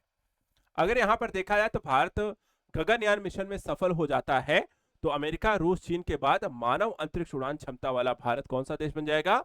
हम चौथे देश यहां पर बन जाएंगे। इसी पर एक क्वेश्चन है, गगनयान मिशन के लिए इंटीग्रेटेड एयर ड्रॉप टेस्ट का मुख्य उद्देश्य क्या था? पैरासूट आधारित मंदन प्रणाली के यहां पर जांच करना। नेक्स्ट, भारतीय अंतरिक्ष स्टेशन, इसको लेकर के भी बहुत जोर शोर से यहां पर काम किया जा रहा है और बहुत ही ऐतिहासिक उपलब्धि होगी जब भारत इसे प्राप्त करेगा। टारगेट क्या है कि हम 2035 तक अपना भारतीय अंतरिक्ष स्टेशन यानी कि बीएस को स्थापित करेंगे और 2040 तक चंद्रमा पर भारतीय मानव युक्त मिशन भेजने का यहां पर लक्ष्य निर्धारित है। और यह पहले विकसित भारत 2047 के दृष्टिकोण से है। तो दो महत्वपूर्ण मिशन है हमारे, 2035 तक हम अपना बीएस स्थापित करें और 2040 में हम मानव को यहां पर अंतरिक्ष चंद्रमा पर भेजें। और उससे पहले गगनयान मिशन है 2027 तक, जहां हम मानव को अंतरिक्ष में भेजने वाले। तो तीन महत्वपूर्ण मिशन है, 2027, 2035, 2040। योजना की घोषणा जो है 2035 तक अपना स्वतंत्र अंतरिक्ष स्टेशन स्थापित करना। कक्षा जो होगी यहां पर देखा है पृथ्वी की परिक्रमा, ये थोड़ा सा हम यहाँ पर हाईलाइट कर लेते हैं, ये बिंदुओं को लेकर के इनको जब भी जाइएगा यही पहलू है, थोड़ा सा जरूर देख के जाइएगा। तो 400 से लेकर के 450 किलोमीटर की ऊंचाई पर बीएस को स्थापित किया जाएगा। संरचना कैसी होगी? तो 5 मॉड्यूल वाला स्टेशन होगा और चरणबद्ध रूप से अंतरिक्ष में प्रक्षेपित किया जाएगा। बेस मॉड्यूल 2028 तक तैयार होगा और पूर्ण संचालन 2035 से होगा। क्षमताएं क्या है? तो सूक्ष्म गुरुत्वाकर्षण अनुसंधान, जैव प्रौद्योगिकी, औषधि, पदार्थ विज्ञान और खगोल विज्ञान अनुसंधान होगा। रणनीतिक महत्व की बात करें तो अंतरिक्ष में दीर्घावधि मानव उपस्थिति के लिए आधार तैयार करना होगा। पृथ्वी अवलोकन जो है, आपदा प्रबंधन, जलवायु अध्ययन, कृषि निगरानी में योगदान करना। अंतरिक्ष और अंतरराष्ट्रीय सहयोग की अगर हम बात करें तो बीएस को भारत अंतरराष्ट्रीय सहयोग साझेदारी वैज्ञानिक प्रयोगों के लिए भी यहां पर खोल सकता है। एस्टेम को इसमें बढ़ावा दिया जाएगा, यानी कि विज्ञान और प्रौद्योगिकी में छात्रों, युवा प्रतिभाओं को प्रेरित करना। अंतरिक्ष पर्यटन, प्राइवेट सेक्टर निवेश, अंतरिक्ष उद्योग को बढ़ावा देना। लंबी अवधि की दृष्टि से भारत के चंद्रमा पर मानवयुक्त मिशन, मंगल मिशन के लिए भी आधारशिला रखेगा कि आप वापस भारत से कोई मिशन भेजने से अच्छा है कि आप वहीं से अंतरिक्ष स्टेशन से ही आप चंद्रमा पर जाना है या फिर आपको आगे इन फ्यूचर आपको मंगल पर जाना है तो वहीं से आप चीजों को आगे बढ़ा सकें। आईएसएस जो अभी भी अंतरराष्ट्रीय अंतरिक्ष स्टेशन है वो सबसे बड़ा लो अर्थ ऑर्बिट उपग्रह है। 15 देशों का संयुक्त प्रयास है जिसमें रासा है, रोस्कोस्मोस है, ईएसए है, जाक्सा है, सीएसए है। 108 प्लस देशों के 3000 प्लस यहाँ पे प्रयोग हैं और अंतरराष्ट्रीय सहयोग तकनीकी साझेदारी का आदर्श यहाँ पर उदाहरण है। क्वेश्चन ऐसा पूछा जा सकता है जैसे कि भारतीय अंतरिक्ष स्टेशन किस वर्ष तक पूर्ण रूप से परिचालित करने का लक्ष्य है? तो 2035 में। अगला है इसरो अंतरिक्ष एनालॉग मिशन यानी कि hope, Himalayan outpost for planetary exploration. ये क्या है? तो देखिए, भारत ने गगनयान और भविष्य में चंद्रमा और मंगल पर अपने अभियानों को मजबूत करने के लिए लगातार प्रयास यहां पर कर रहा है और इसी के लिए लद्दाख की कार घाटी में अपना पहला मिशन यहां पर आपको देखा जाए इस संदर्भ में होप लॉन्च किया है, जो मानव अंतरिक्ष उड़ानों की शारीरिक, मानसिक और तकनीकी चुनौतियों का अनुकरण यहां पर किया जाएगा। 2025 मिशन का यहां पर उद्घाटन कर दिया गया है। Indian human space flight programme का यह हिस्सा रहेगा। उद्देश्य है अंतरिक्ष जैसी परिस्थितियों में मानव स्वास्थ्य कैसा हो सकता है, मनोविज्ञान पे क्या असर पड़ सकता है, परिचालन में क्या चुनौतियां आ सकती हैं, उसको यहाँ पर समझना। अनुसंधान फोकस जो होगा एपिजेनेटिक और जीनोमिक यहाँ पर अध्ययन, स्वास्थ्य निगरानी प्रोटोकॉल, सूक्ष्म तकनीकी का नमूना। स्थान चयन तो कार घाटी, लद्दाख, जहां पर उच्च यूवी विकिरण, निम्न वायुदाब जैसी स्थितियों में इन सारी चीजों का हम आकलन करके समझने का प्रयास करेंगे। इसके अलावा लवणीय परमाफ्रॉस्ट और शीत तापमान जो -10 डिग्री सेंटीग्रेड से लेकर के 15 डिग्री सेंटीग्रेड पर तापमान में किस तरीके से कार्य कर सकते हैं। मंगल जैसी चट्टाने और रेतीली यहाँ पे मृदा है, तो उन सारी परिस्थितियों में खुद को परखना भी है। अनुप्रयोग क्या क्या रहेगा, तो जीवन रक्षक प्रणाली का, अंतरिक्ष आवास प्रौद्योगिकी का, रोवर मूवमेंट का, इन सीटू रिसोर्स यूटिलाइजेशन का। और राष्ट्रीय महत्व गगनयान मिशन जैसा है, चंद्रमा में 2040 तक हमें जाना है, तो उसके लिए जरूरी है। भारत के अन्य जो एनालॉग मिशन है कौन कौन से हैं, इसको भी थोड़ा सा हम हाईलाइट यहाँ पे कर लीजिए।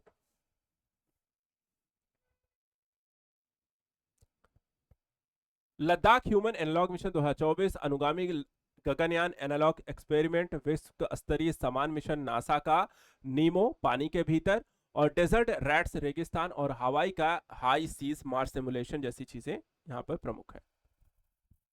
होप मिशन किस स्थान पर स्थापित है, तो यह लद्दाख सोगार घाटी में यहां पर देखा जाए। निशार यह भी काफी चर्चा का एक विषय यहां पर रहा है। नासा और इसरो का संयुक्त यहां पर देखा जाए तो सिंथेटिक अपर्चर रडार सैटेलाइट, ये श्रीहरिकोटा से प्रक्षेपित हो चुका है।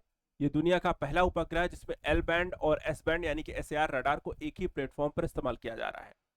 क्या क्या इंपॉर्टेंट पहलू हैं उसको थोड़ा सा हम इसमें हाईलाइट करेंगे निसार के संदर्भ में। तो संयुक्त विकास है किसका किसका, नासा और इसरो का है। डुअल बैंड रडार है, तो वो भी थोड़ा सा ध्यान दीजिएगा, दोनों ही जो डुअल बैंड हैं ये कैसे यहाँ पर आपको काम करेंगे। तो इसमें आप देखिए एल बैंड जो है नासा के द्वारा जंगल मिट्टी बर्फ की गहराई का अध्ययन करेगा। एस बैंड जो है इसरो के द्वारा फसल आर्द्रभूमि सतही विशेषताओं की निगरानी करेगा। प्रक्षेपण यान कौन सा प्रयोग किया गया, तो जीएसएलवी मार्क 2 F-16 से प्रक्षेपण किया गया, और पहली बार है कि इसरो ने जीएसएलवी का उपयोग सूर्यकालिक ध्रुवीय कक्षा मिशन के लिए किया है, तो ये एक इंपॉर्टेंट पहलू है। एंटीना 12 मीटर का बड़ा रिफ्लेक्टर एंटीना जो अंतरिक्ष में फैल करके काम करेगा। मिशन अवधि कितनी है, तो 5 वर्ष की है वैज्ञानिक संचालन के साथ। और कवरेज कितना रहेगा, तो पृथ्वी की सतह का हर 12 दिन में उच्च रेजोल्यूशन डेटा यहाँ पे उपलब्ध कराएगा। अध्ययन क्षेत्र क्या रहेगा, तो भूकंप, भूस्खलन, ज्वालामुखी गतिविधियां, वन बायोमास, कार्बन स्टॉक, कृषि पैटर्न, फसल विस्तार, आर्द्रभूमि जलवायु परिवर्तन, ग्लेशियर, समुद्री बर्फ की गतिशीलता। तो अध्ययन क्षेत्र को हाईलाइट कर लीजिए, यह भी क्वेश्चन हो सकता है कि निसार किस किस यहाँ पर क्षेत्रों के संदर्भ में यहाँ पे लॉन्च किया गया है। भारत के लिए आपदा, जलवायु, कृषि और वनों के संदर्भ में इंपॉर्टेंट है। वैश्विक दृष्टिकोण से देखा जाए तो जलवायु परिवर्तन, ग्लोबल वार्मिंग के दृष्टिकोण से इंपॉर्टेंट मिशन है। और अंतरिक्ष के क्षेत्र में भारत अमेरिका के सहयोग के दृष्टिकोण से आप इस मिशन को देख सकते हैं। इसी पर देखिए क्वेश्चन है कि निसार उपग्रह की विशेषता क्या है, तो आंसर है एल बैंड और एस बैंड यानी एसएआर दोनों का उपयोग करता हुआ। एक मेंस का यहाँ पर क्वेश्चन जिसको आप लिख सकते हैं। दूसरा है चीन का तियानवेन 2 मिशन, यहाँ पर देखा जाए तो चर्चा का विषय थोड़ा सा बना हुआ है, इसके बारे में थोड़ा बता दें। मिशन के संदर्भ में कुछ इंपॉर्टेंट पहलू, तो पूर्ववर्ती जो मिशन था तियानवेन 1 था, 2020 में यहाँ पर लॉन्च किया गया था। इसमें देखा जाए तो चीन का ये पहला मंगल मिशन था तियानवेन 1। आर्बिटर, लैंडर और रोवर, इसमें तीनों ही चीजें शामिल थी। उद्देश्य ये था कि पृथ्वी के अर्ध उपग्रह कामुल ओलेवा से प्रतिदर्श लाना और असामान्य कक्षा का अध्ययन करना। वैज्ञानिक महत्व क्या था कि ये जांच करने गया था कि जो कामो ओलेवा चंद्रमा से टूटा हुआ टुकड़ा है और संभवतः प्राचीन पृथ्वी या चंद्र टक्कर का एक अवशेष के रूप में इसे देखा गया। 2016 में इसकी खोज हुई थी। पृथ्वी के केवल 7 ज्ञात अर्ध उपग्रहों में से एक है। हर 100 से 300 वर्ष में ये अपनी कक्षा को बदल लेता है और इसे यहाँ पर समझना जरूरी था। मिशन प्रकार की बात करें तो डुअल मिशन है, क्षुद्रग्रह, सैंपल रिटर्न और मुख्य बेल्ट धूमकेतु ऑर्बिटर को यहाँ पर के क्षेत्र में यहाँ पर किस तरीके की प्रक्रियाएं हैं। कैसी तकनीकी है, तो टच एंड गो यानी कि सैंपल को यहाँ पर उठा के लाना है। वैकल्पिक क्या है, एंकर और अटैच है, विधि से ड्रिलिंग के द्वारा इसे नमूना ग्रहण करना है। वैश्विक तुलना, चीन, अमेरिका और जापान की श्रेणी में यहां पर इससे शामिल हो जाएगा। लॉन्च टाइमलाइन जो है मिशन का प्रक्षेपण इस दशक में अपेक्षित है। भविष्य की योजना है कि कामो ओलेवा मिशन के बाद यह मुख्य बेल्ट धूमकेतु की परिक्रमा करेगा और तियानवेन 3 2028 तक मंगल से प्रत्यक्ष लाने का भी काम करेगा।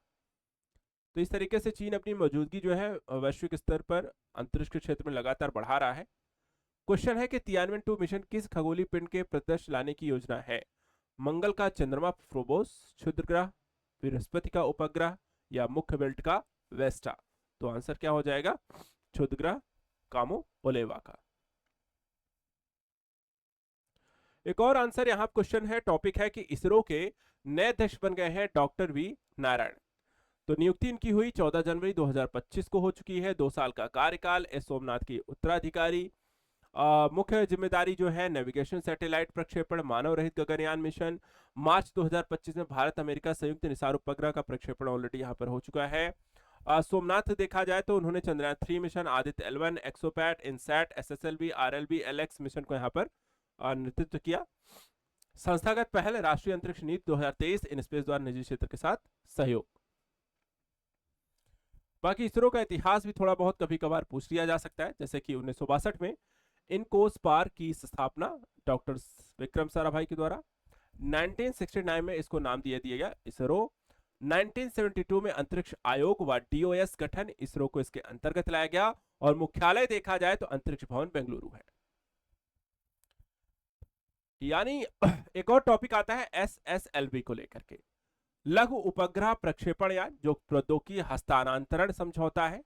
और ये देखा जाए तो भारत ने वैश्विक मांग को ध्यान में रखते हुए इसरो, इनस्पेक, हेल और SSLV NSIL के बीच यहाँ पे तकनीकी हस्तांतरण को लेकर के एक समझौता किया है। ये समझौता किस तरीके से प्रयोग होगा? तो आत्मनिर्भरता, व्यवसायीकरण, दोनों पहलुओं को, और जो वैश्विक प्रतिस्पर्धा है उससे निपटने के लिए भी। समझौते के पक्षकार हैं। उद्देश्य है कि छोटे उपग्रह प्रक्षेपण सेवाओं का व्यवसायीकरण करना। बाजार लक्ष्य क्या है कि अंतरराष्ट्रीय जो स्मॉल सैटेलाइट मार्केट में उसमें अपनी हिस्सेदारी को बढ़ाना। SSLV की क्षमता कितनी होती है? तो 500 किलोमीटर तक के उपग्रह इसमें होते हैं और लो अर्थ ऑर्बिट जो 200 से 500 किलोमीटर का एरिया होता है वहां पे प्रक्षेपित किए जाते हैं। तैयारी समय कितना होता है? 2 से 3 दिन में इनको लॉन्च करने के लिए तैयार किया जाता है। लागत प्रभावी विकल्प है क्योंकि छोटे हैं तो कम पैसे में यहाँ पर बन जाते हैं।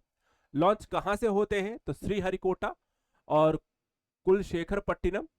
इसके अलावा हेल की जो भूमिका है वो SSLV निर्माण, उत्पादन में औद्योगिक भागीदारी को सुनिश्चित करता है। और इसरो की जो उपलब्धि है कि प्रौद्योगिकी को निजी वाणिज्यिक क्षेत्र को स्थानांतरित करने में मील का पत्थर। तो ये एक पहलू आपके लिए देख लिया। इस पर एक क्वेश्चन है कि हाल ही में सुर्खियों में रहा SSLV किस उद्देश्य से विकसित किया गया? तो आंसर हो गया छोटे उपग्रहों के किफायती प्रक्षेपण के लिए। अगला है दुनिया का सबसे ताकतवर रॉकेट स्टारशिप सफलतापूर्वक फाइनली लॉन्च हो गया।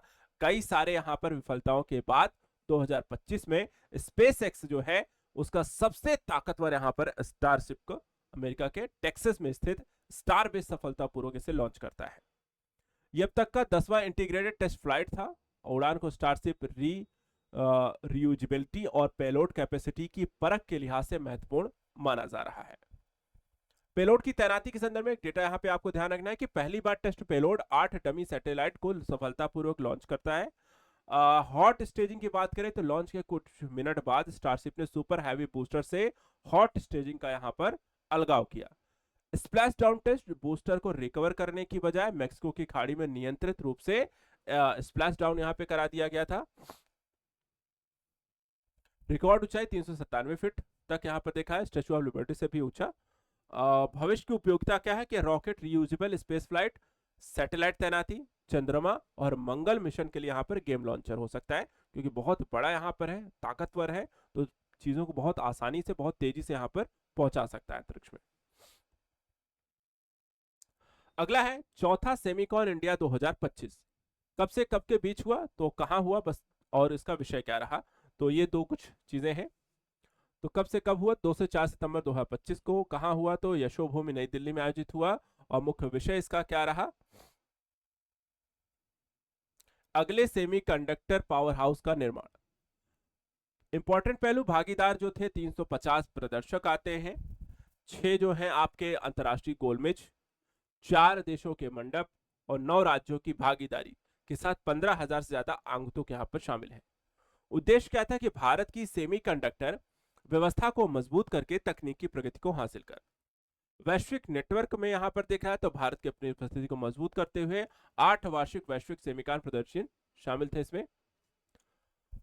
इसके अलावा देखा है तो सेमिकॉन इंडिया 3000 से ज्यादा कंपनियां 15 लाख पेशेवरों को जोड़ने वाला वैश्विक उद्योग मंच है।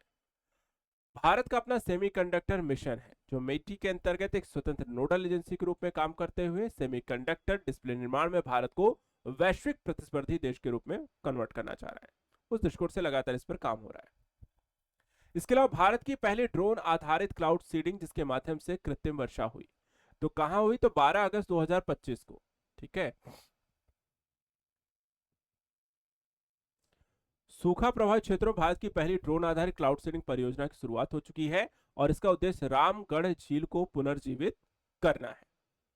अब तकनीकी जो है क्लाउड सीडिंग यानी कि ड्रोन के माध्यम से जो सोडियम क्लोराइड जो किसका उपयोग किया जाता है, थोड़ा सा हम वो भी इसमें ध्यान देते हैं। तो सोडियम क्लोराइड जैसे सीडिंग एजेंट छोड़े जाते हैं जो वर्षा बूंदे बनने लगती हैं। राजस्थान सरकार भारत अमेरिका की टेक कंपनी जेन एक्स एआई के सहयोग से शुरू किया गया। एआई प्लेटफॉर्म जो था वो हाइड्रो ट्रेस वास्तविक समय में डेटा का संग्रह करता है, उपग्रहों के चित्र और सेंसर से उपयुक्त बादलों की पहचान करता है कि कहां पर छिड़काव करके बारिश कराई जानी चाहिए। मिशन की अवधि 60 दिन और कुल 60 टेस्ट फ्लाइट्स हुई। मौसम के अनुसार हर महीने 4 से 5 उड़ानें। अनुमति और निगरानी डीजीसीए, आईएमडी, कृषि विभाग, स्थानीय प्रशासन की मौजूदगी में सीडिंग का यहां पर समय आईएमडी डेटा ने तय किया।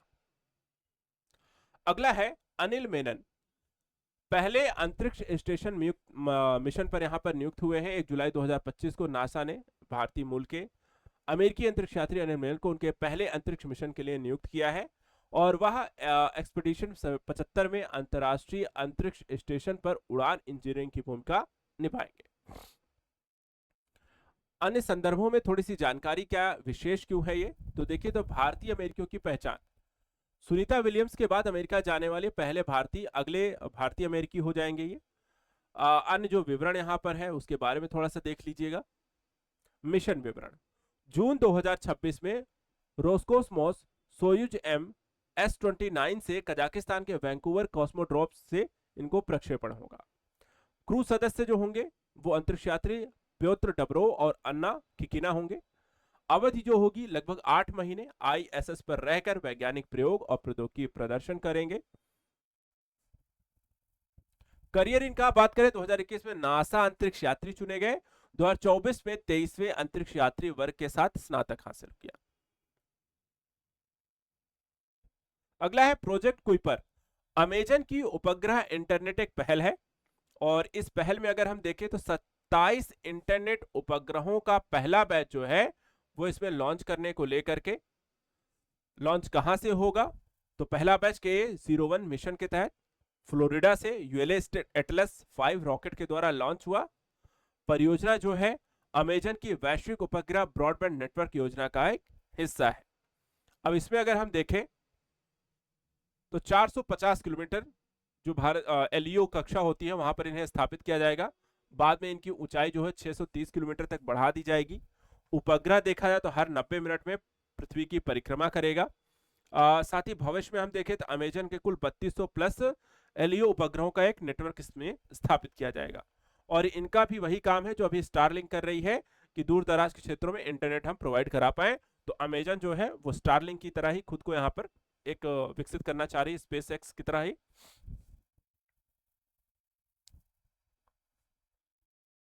चलिए तो ये हो गया। इसके बाद रक्षा से जुड़े हुए कुछ मुद्दों के बारे में भी यहाँ पर आपको जानकारी दे देते हैं। कई बार ऐसे मुद्दे भी चर्चा का विषय बनते हैं, क्या कौन सा नया पोत बना, कौन सी सबमरीन बनी, कौन सा यहाँ पे अभ्यास हो रहा है। तो इसमें अगर हम देखें तो INS हिमगिरी भारतीय नौसेना की नई स्टील्थ शक्ति कैसे बन रही है। स्टील्थ शक्ति जो यहाँ पे देखा जाए तो INS हिमगिरी प्रोजेक्ट 71 के तहत इस थोड़ा सा यहाँ पे इसको ध्यान रखेगा। अब यहाँ पे देखा जाए तो इसमें कहा गया है कि भारत की 17A स्टील्थ फ्रिगेट 31 जुलाई 2025 को नौसेना में शामिल होती है। निर्माण किसने किया, garden rich ship builders and engineering के द्वारा, जो कि कोलकाता में स्थित है। उद्देश्य क्या है कि भारत को आत्मनिर्भर बनाना, स्वदेशी रक्षा उत्पादन में तेजी से यहां पर काम करना। अच्छा, इसके इंपॉर्टेंट पहलू क्या क्या है, क्या विशेषताएं हैं उनको हम हाईलाइट कर लीजिएगा।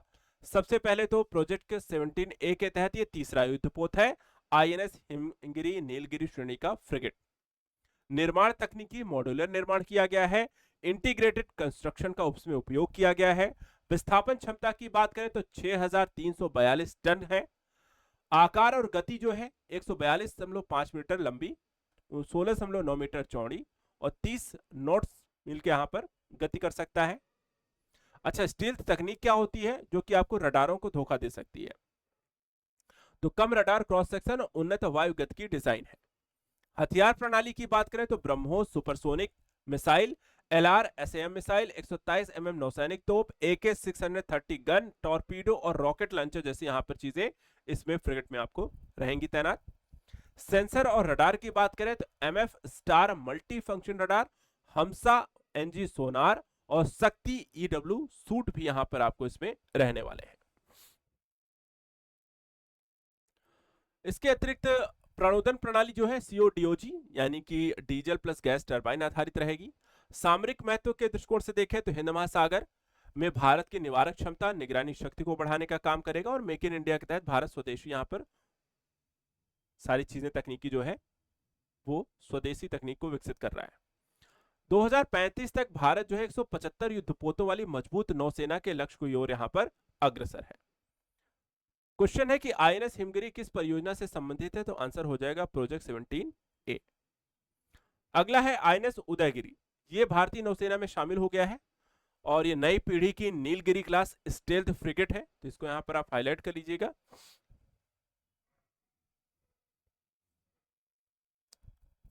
इसमें इंपॉर्टेंट पहलू तो प्रोजेक्ट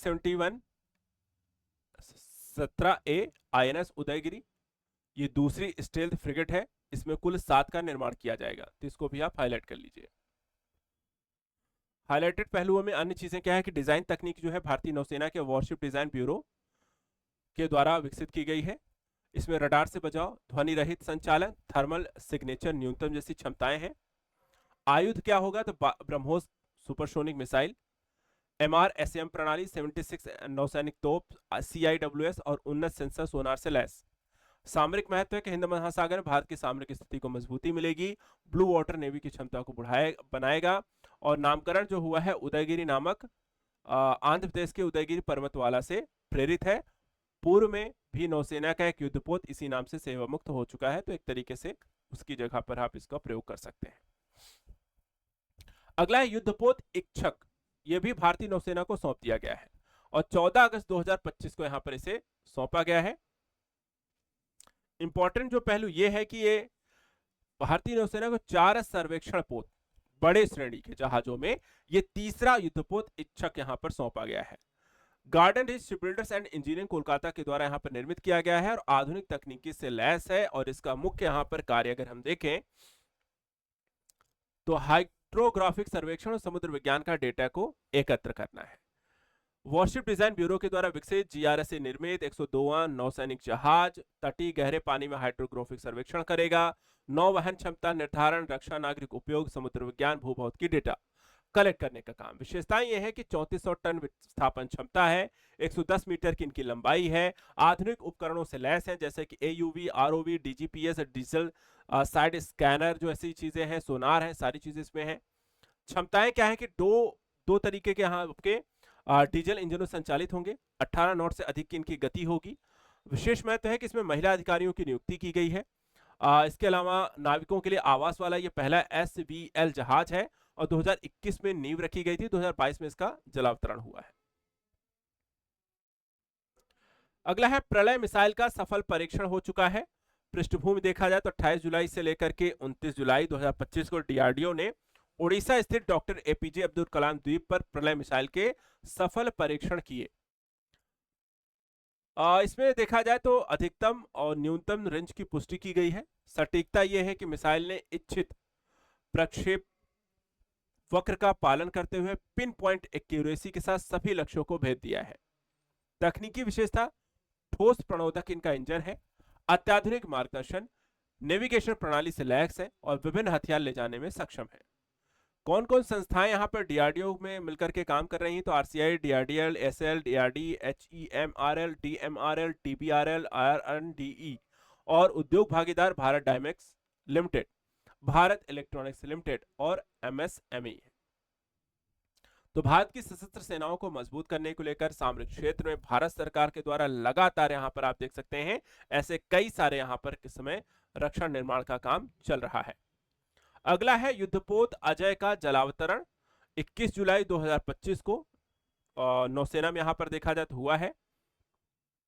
यह garden rich ship builders and engineers के द्वारा स्वदेशी डिजाइन में निर्माण किया गया एक anti submarine warfare shallow watercraft का 8वां और अंतिम जहाज है। अब इसमें क्या क्या रहा है तो उसके बारे में बता दें। अर्नाला श्रेणी जो है, अर्नाला श्रेणी युद्धपोत के संदर्भ में पहली श्रृंखला है, 8वां जहाज है, 18 जून 2025 को नौसेना को दिया गया है। इससे नौसेना की पनडुब्बी रोधी युद्ध बारूदी सुरंग बिछाने सतर्कता के दृष्टिकोण से उनको मजबूती मिलेगी।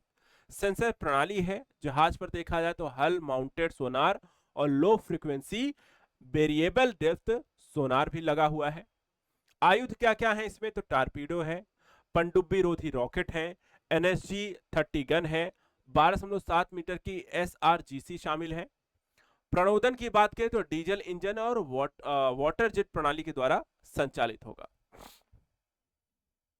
अगला है स्वदेशी यूवी रुद्रास्त्र, इसकी काफी यहां पर चर्चा हुई। 11 जून 2025 वो दिन था जब राजस्थान के पोखरण में फायरिंग रेंज के समय solar defence and aerospace limited के द्वारा विकसित स्वदेशी हाइब्रिड VTOL मानव रहित हवाई वाहन रुद्रास्त्र का सफल परीक्षण किया गया, एक तरीके से ड्रोन का। विशेषता देखिए क्या है इसकी।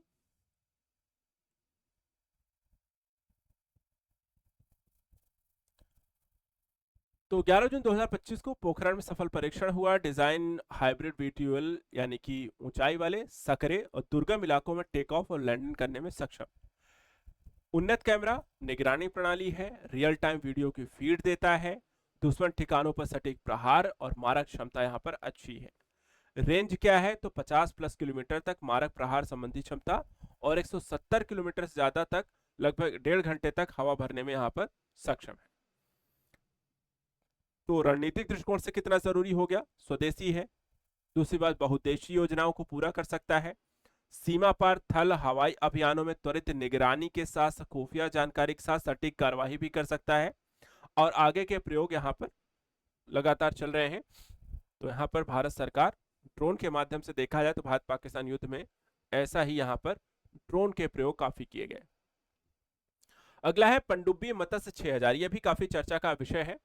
तो पृथ्वी विज्ञान मंत्रालय, national institute of ocean technology Chennai के द्वारा भारत की पहली मानव सबमर्सिबल पनडुब्बी मत्स्य 6000 को विकसित किया जा रहा है और समुद्र के नीचे 6000 मीटर तक यहां पर आपको वैज्ञानिक जो है जा सकते हैं।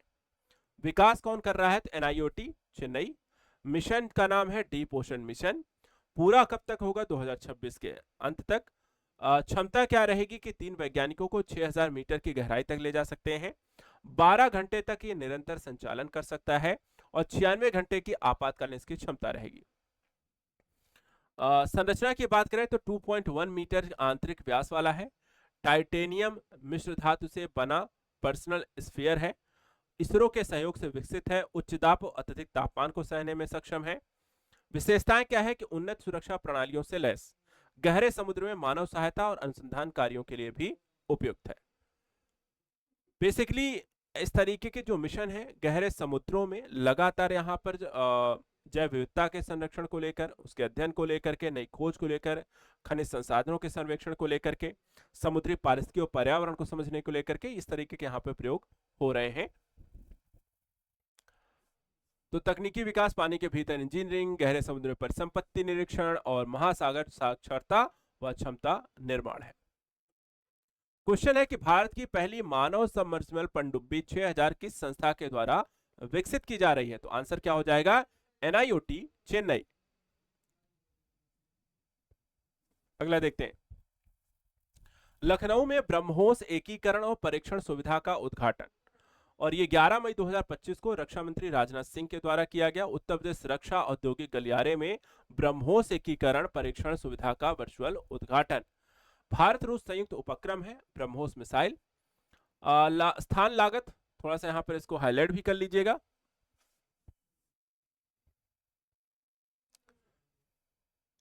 तो सरोजनी नगर भटगांव, इसको ध्यान रखिएगा, सरोजनी नगर भटगांव क्षेत्र लखनऊ है।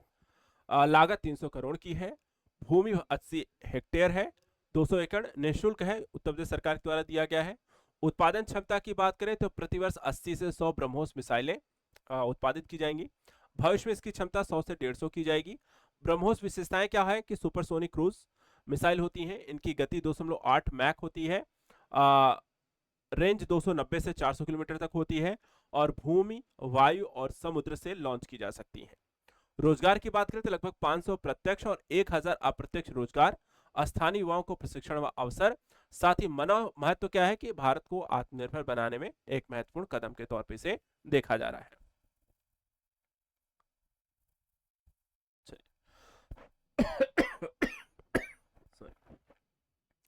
एक चीज और यहाँ पे लगातार काफी चर्चा का विषय रहता है, इसी से जुड़ा हुआ एक पहलू ही है, प्रमुख ऑपरेशन और अभियान जो समय समय पर विभिन्न देशों के मध्य आयोजित होते रहते हैं और ये भी परीक्षा में आपसे पूछ लिए जाते हैं। तो कौन कौन से प्रमुख ऐसे युद्धाभ्यास हुए 2025 में?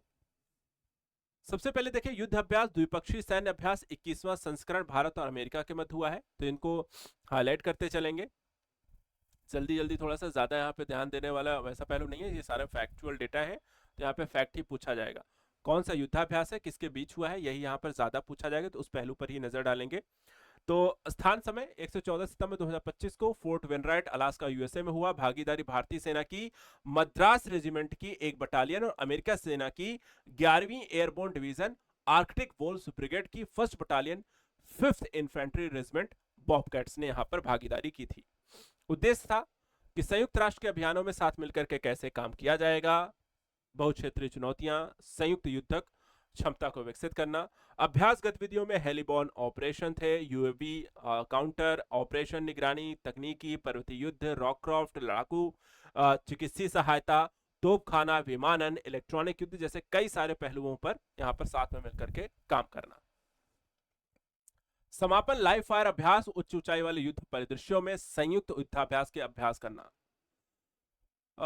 ऑपरेशन सिंधु जो था ये भी देखने को मिला 18 जून 2025 को। कब और किसके द्वारा चलाया गया था, तो यहाँ पे थोड़ा सा ध्यान दीजिएगा, मामला यहाँ पर दूसरे देश का था। भारत, ईरान और इजराइल के मध्य एक संघर्ष हुआ और वहां से भारतीयों को बाहर निकालने के लिए जो अभियान चलाया गया था 18 जून 2025 को, उसको हम ऑपरेशन सिंधु नाम दिया गया था। पहले चरण में 17 जून 2025 को उत्तरी ईरान से 110 भारतीय छात्रों को निकाल करके आर्मेनिया में यहाँ पे प्रवेश दिलाया गया था। और ईरान की रणनीति भारतीय दूतावास, वहां रह रहे भारतीय नागरिकों को अपेक्षाकृत सुरक्षित क्षेत्रों में पहुंचाना और बाद में उपलब्ध व्यवहार साधनों से भारत वापस लाने में मदद कर रहा था। उद्देश्य क्या था कि संकटग्रस्त क्षेत्रों में भारतीयों की सुरक्षित निकासी, विदेशों में भारतीयों की सुरक्षा और उनके हितों की रक्षा करना। महत्व क्या था कि भारत की विदेश नीति, कूटनीति, नागरिक सुरक्षा के संदर्भ से यहाँ पर फिर से एक बार संतुलित नजर आती है।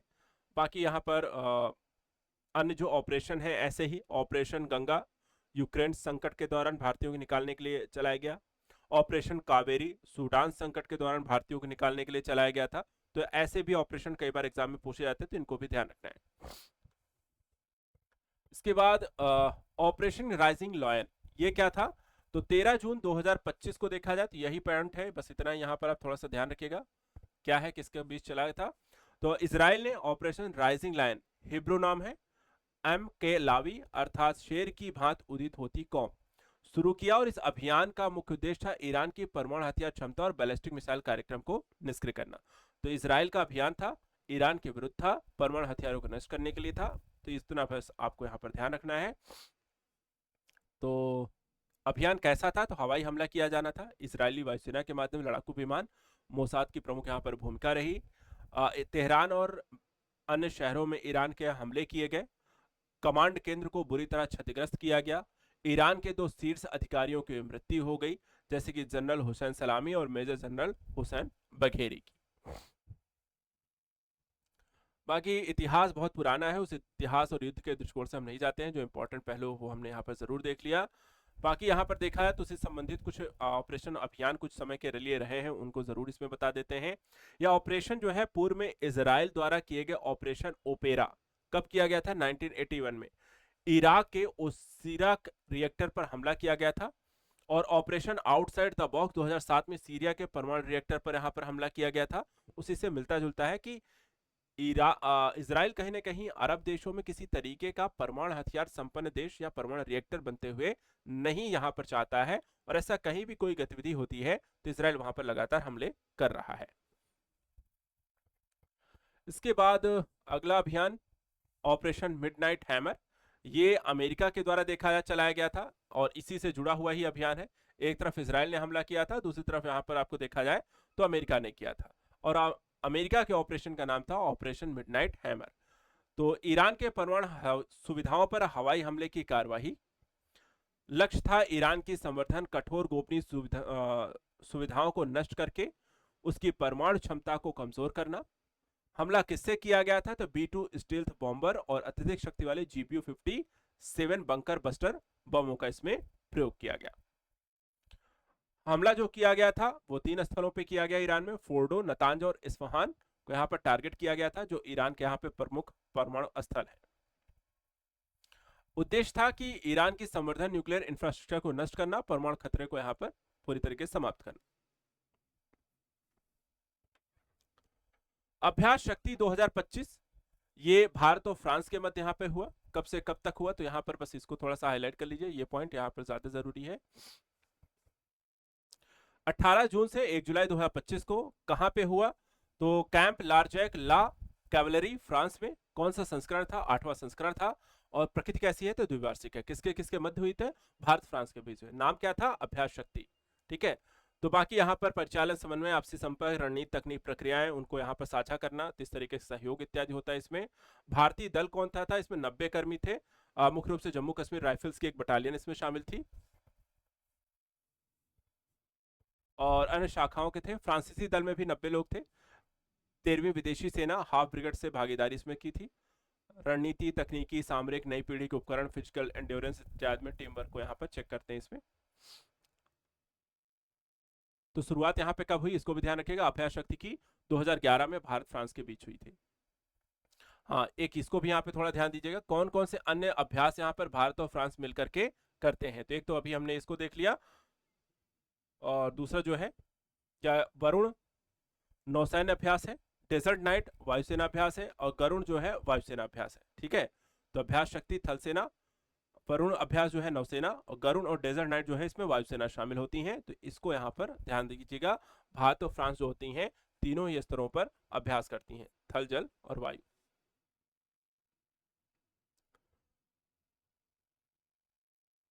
इसके अलावा और भी कई सारे यहाँ पर ऐसे पहलू हैं चर्चा में, जैसे कि भारत अमेरिका के बीच युद्ध अभ्यास 2025 में 1 से 14 सितंबर 2025 को अलास्का में हुआ। और सबसे बड़ा एक अभ्यास था ब्राइट स्टार 2025 में 28 अगस्त से 10 सितंबर 2025 तक मिस्र में 700 से अधिक भारतीय सशस्त्र बल कर्मियों ने इसमें भाग लिया। भारत और सिंगापुर के मध्य जो हुआ वो अभ्यास था बोर्ड कुरुक्षेत्र, ये जुलाई 2025 में हुआ जोधपुर में। एक और यहाँ पे देखा है तो 18 देशों के साथ तलिस्मन सेबर 2025 में यहाँ पर भाग लिया गया। ये वैश्विक स्तर पर सबसे बड़े सैन्य सहयोग को यहाँ पर दर्शाता है। तो ये कई अन्य यहाँ पर ऐसे ही अभ्यास आपको इसमें देखने को मिले हैं।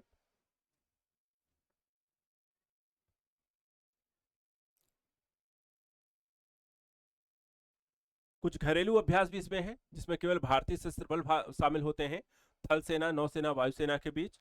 द्विपक्षीय अभ्यास का मतलब होता है जहां पर दो देश एक दूसरे के साथ मिलकर के सैन्य रणनीति इत्यादि के संदर्भ में साझा करते हैं, अलग अलग क्षेत्रों में अलग अलग समस्याओं में किस तरीके से एक दूसरे से सहयोग कर सकते हैं। बहुपक्षीय अभ्यास ऐसे होते हैं जो कि यहाँ पर देखा है तो कई सारे देश यहाँ पर शामिल होकर के आतंकवाद या किसी भी सुरक्षा संबंधी खतरे पर साथ में मिलकर के कार्रवाई करने के दृष्टिकोण से देखते हैं।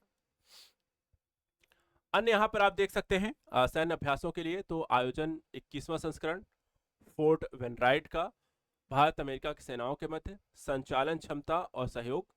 इतिहास इसका क्या रहा है कि 2004 में आतंकवाद रोधी प्रशिक्षण की शुरुआत हुई थी और उससे निपटने को लेकर के ये किया जाता है। उद्देश्य था द्विपक्षीय तैयारी को विकसित करना, ब्रिगेड बटालियन समन्वय, वायु भूमि एकीकरण, मुक्त और खुले इंडो पैसिफिक दृष्टिकोण का साझा समर्थन।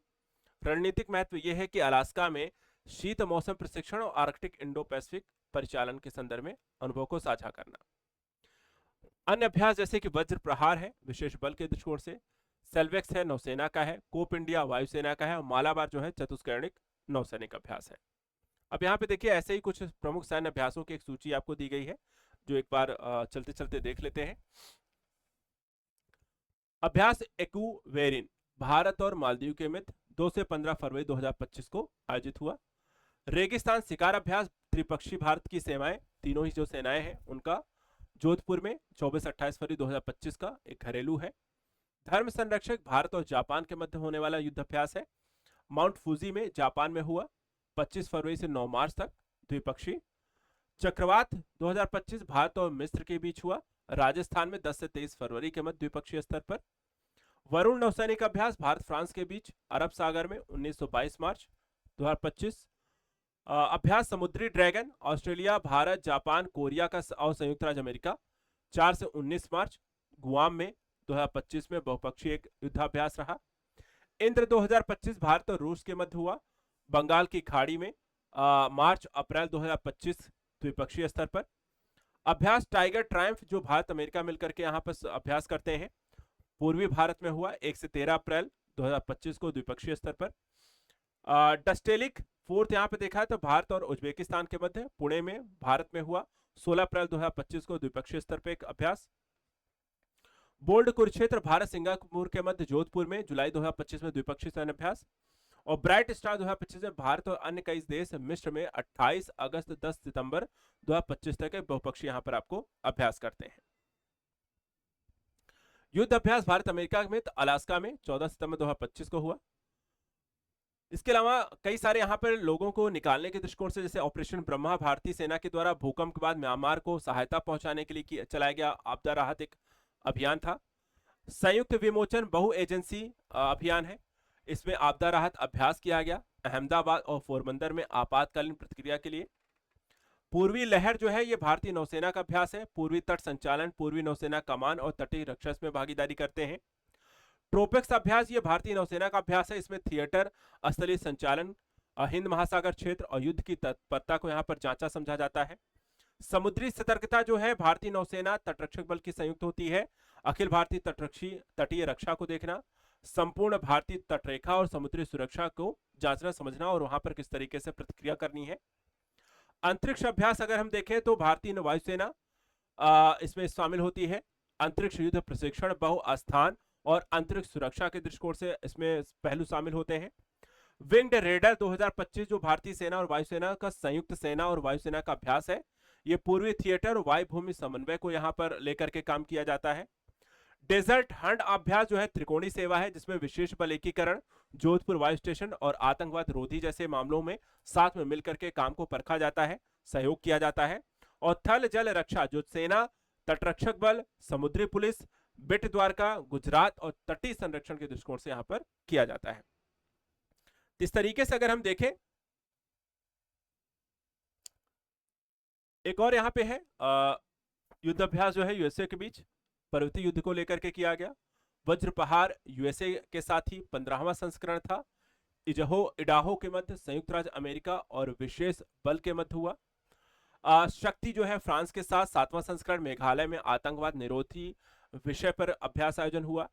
संप्रीति जो है वो बांग्लादेश के साथ हम यहाँ पे युद्धाभ्यास करते हैं, नियमित वैकल्पिक और शांति स्थापना को ध्यान में रख करके। सूर्य किरण नेपाल के साथ होने वाला हमारा युद्धाभ्यास है, इसका 18वां संस्करण 2025 में नेपाल में पर्वतीय संचालन के क्षेत्रों में सहयोग के दृष्टिकोण से किया गया। मित्र शक्ति श्रीलंका के साथ हम यहाँ पे युद्धाभ्यास का आयोजन करते हैं, 10वां संस्करण था, श्रीलंका में हुआ आतंकवाद रोधी जैसे मुद्दों को लेकर के। धर्म गार्जियन जो है जापान के साथ होने वाला हमारा युद्धाभ्यास है, इसका 6वां संस्करण जापान में हुआ आपदा राहत को लेकर के। अग्नि योद्धा सिंगापुर के साथ हमारा 13वां संस्करण महाराष्ट्र में शहरी युद्ध के दृष्टिकोण से अभ्यास किया गया। हरिमौर शक्ति मलेशिया में 4था संस्करण जो मलेशिया में जंगल युद्ध को लेकर के है। गरुण शक्ति इंडोनेशिया में 9वां संस्करण इंडोनेशिया में आतंक निरोध को लेकर के किया गया युद्धाभ्यास।